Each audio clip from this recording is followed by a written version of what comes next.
أعوذ بالله من الشيطان الرجيم. بسم الله الرحمن الرحيم. الرحمن علم القرآن خلق الإنسان علمه البيان. الشمس والقمر بحسبان والنجم والشجر يسجدان والسماء رفعها ووضع الميزان ألا تطغوا في الميزان وأقيموا الوزن بالقسط ولا تخسروا الميزان والأرض وضعها للأنام فيها فاكهة والنخل ذات الأكمام والحب ذو العصف والريحان فبأي آلاء ربكما تكذبان خلق الإنسان من صلصال كالفخار وخلق الجان من مارج من نار فبأي آلاء ربكما تكذبان رب المشرقين ورب المغربين فبأي آلاء ربكما تكذبان مرج البحرين يلتقيان بينهما برزخ لا يبغيان فبأي آلاء ربكما تكذبان يخرج منهما اللؤلؤ والمرجان فبأي آلاء ربكما تكذبان وله الجوار المنشآت في البحر كالأعلام فبأي آلاء ربكما تكذبان كل من عليها فان ويبقى وجه ربك ذو الجلال والإكرام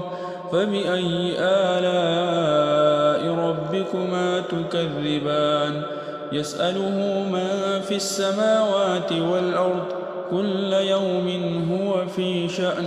فبأي آلاء ربكما تكذبان سنفرغ لكم أيها الثقلان فبأي آلاء ربكما تكذبان يا معشر الجن والإنس إن استطعتم أن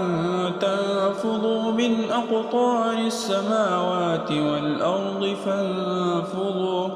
لا تنفذون إلا بسلطان فبأي آلاء ربكما تكذبان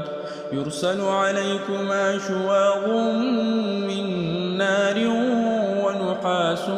فلا تنتصران فبأي آلاء ربكما تكذبان فإذا انشقت السماء فكانت وردة كالدهان فبأي آلاء ربكما تكذبان فيومئذ لا يسأل عن ذنبه إنس ولا جان فبأي آلاء ربكما تكذبان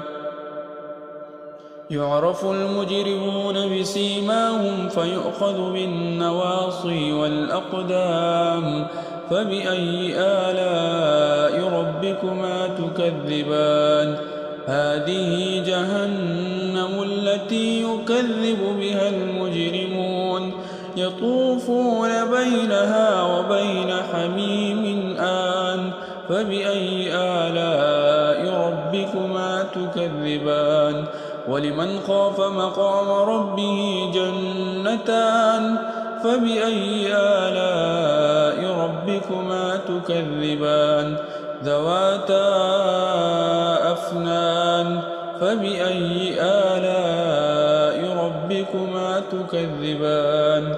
فيهما عينان تجريان فبأي آلاء ربكما تكذبان فيهما من كل فاكهة زوجان فبأي آلاء ربكما تكذبان متكئين على فرش بطائنها من استبرق وجنى الجنتين دان فبأي آلاء ربكما تكذبان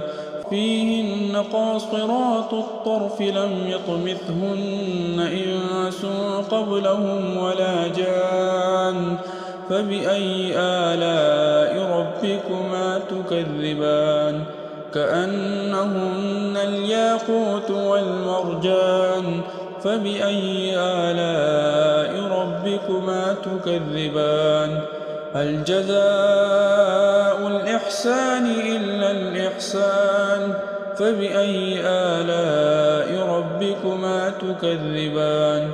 ومن دونهما جنتان فبأي آلاء ربكما تكذبان مدهامتان فبأي آلاء ربكما تكذبان فيهما عينان نضاختان فبأي آلاء ربكما تكذبان فيهما فاكهة ونخل ورمان فبأي آلاء ربكما تكذبان فيهن خيرات حسان فبأي آلاء ربكما تكذبان حور مقصورات في الخيام فبأي آلاء ربكما تكذبان لم يطمثهن إنس قبلهم ولا جان فبأي آلاء ربكما تكذبان متكئين على رفرف خضر وعبقري حسان فبأي آلاء ربكما تكذبان تبارك اسم ربك ذي الجلال والإكرام صدق الله العظيم.